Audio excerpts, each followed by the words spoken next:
Good morning. It's July 1st and this is your daily brief in science. Here's everything you need to know. The Vera C. Rubin Observatory has launched a decade-long legacy survey of space and time to capture an ultra-wide, high-definition time-lapse of the southern sky, with each point observed about 800 times over 10 years. Researchers anticipate data flows around 10 terabytes per night and as many as 7 million alerts each evening, feeding automated brokers for rapid follow-up observations and discoveries. Officials say the project will democratize data access, enable global participation in cutting-edge science, and mark a major leap in cosmology and astrophysics.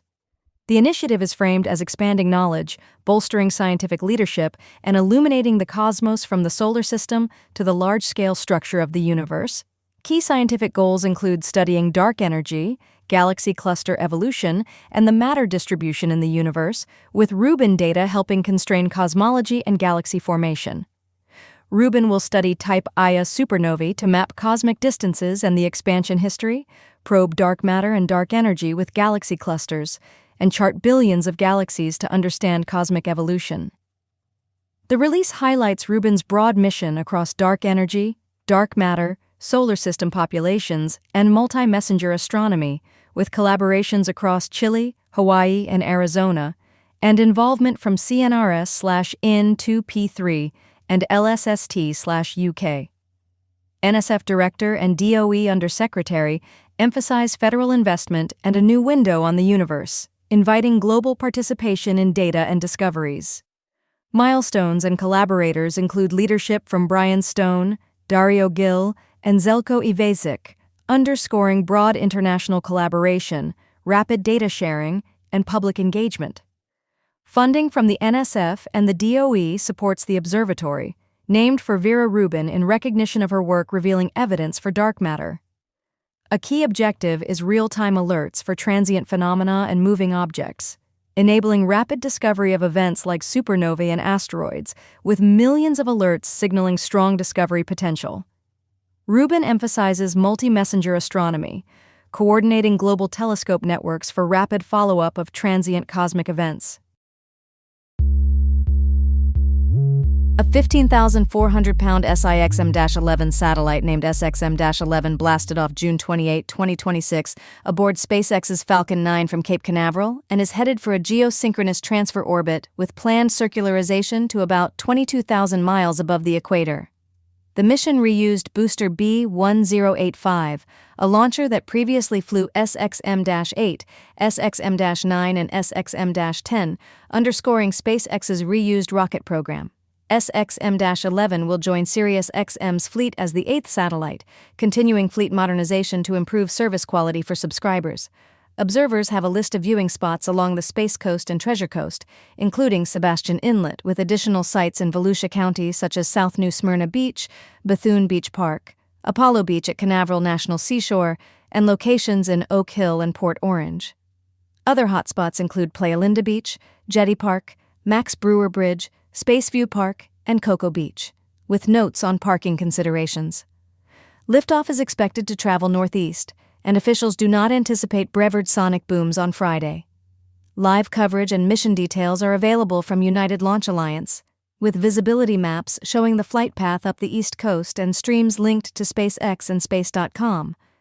Weather for launch was forecast favorable, with an 80% go probability initially rising to 90% as the 4-hour window progressed, primarily concerns about cumulus and anvil clouds. If conditions permit, the launch should be visible across a wide corridor from Florida to New England, with the best views along the Space Coast. This mission follows a late-night uncrewed Starfall mission and continues a pattern of frequent SpaceX activity out of Florida, roughly 1 to 2 launches per week in some months. Live coverage begins about 90 minutes before liftoff, with a 15-minute pre-liftoff webcast including NASA plus content via Prime Video and Florida Today's Space Team updates. A new summit is aiming to reshape addiction treatment with innovative approaches, including psychedelics.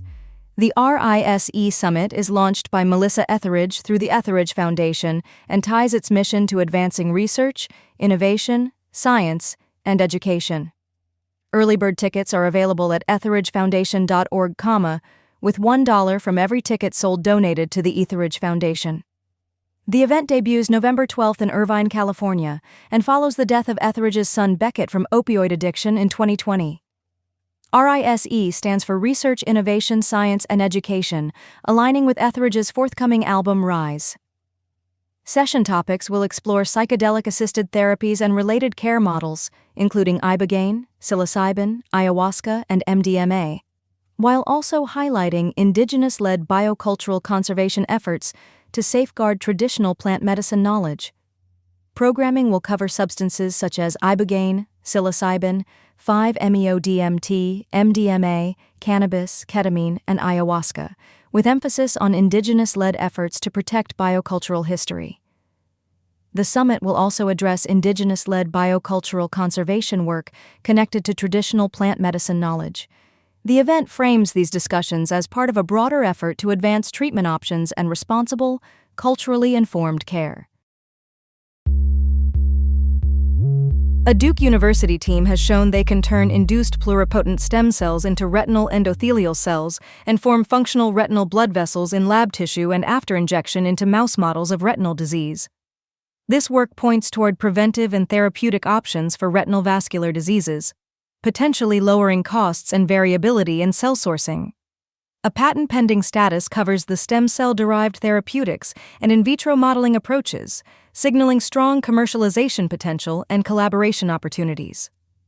Published in Nature Biomedical Engineering on June 30th, the study was funded by National Institutes of Health, National Aeronautics and Space Administration, National Science Foundation, and Defense Fellowships, reflecting broad support for retinal regenerative medicine. Funding also comes from National Institutes of Health EY 035853, National Aeronautics and Space Administration, National Science Foundation, and the NDSEG Fellowship, with a pending patent covering stem cell-based therapeutics and in vitro modeling for drug discovery. The IREX were produced via a differentiation pathway that activates WNTB-catenin signaling, Norrin frizzled 4, to yield cells that form the inner blood-retina barrier. Lead researchers include Parker Eswine and Yingyu Lin from the Gurecht Lab, with Sharon Gurecht leading the study published in Nature Biomedical Engineering. Next steps involve broadening lab and industry collaborations to develop therapies and disease models using the cell-derived tissue for drug testing and personalized medicine. The retina, as part of the central nervous system with a blood-retina barrier, presents treatment challenges that this work aims to overcome by generating retinal endothelium from stem cells. The research emphasizes the retina's central nervous system status and explains how the blood-retinal barrier, formed by retinal endothelial cells with parasites and astrocytes, complicates treatment but can be addressed through stem cell-driven tissue engineering. Science in Sport, or SIS, is launching in Japan, bringing 3 decades of performance science to Japanese athletes through a local direct-to-consumer platform, educational content, partnerships, and ambassador athletes. Executives say Japan's enduring endurance culture, emphasis on quality and preparation, and demand for evidence-based nutrition underpin the market entry and long-term commitment. Japanese ambassadors Kazuto Iizawa and Takako Takamura will connect global science with Japanese training realities and help promote the brand. The announcement is accompanied by multiple images and media assets illustrating the brand and its ambassadors. In Singapore materials, JAMA research on professional fatigue linked to systemic inflammation is referenced, promoting high-purity omega-3 and presenting WHC Unocardio 1000 as an efficient solution for busy workers. SIS Singapore content highlights WHC Unocardio 1000 omega-3 supplements with high purity, RTG form for absorption, third-party certifications, IFOS 5-star Labdoor, and sustainability attestations as a premium option for professionals with chronic fatigue. The launch includes a dedicated local team to ensure cultural relevance, market execution, and adherence to quality, compliance, and athlete welfare standards. SIS emphasizes its scientific advisory networks, including a scientific advisory panel and an elite performance advisory panel with figures such as Sir Chris Hoy, Dame Jessica Ennis-Hill, Dame Laura Kenny, and Eilish McColgan to guide research, product innovation, and athlete education. SIS recently became the title partner of the UK Ekiden, aligning with Japan's Ekiden tradition and teamwork-focused endurance culture.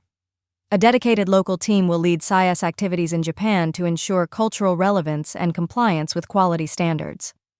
Quotes from Dan Lampard and ambassadors underscore practical product use, accessibility for Japanese athletes, and opportunities for education on sports nutrition, including support for female athletes.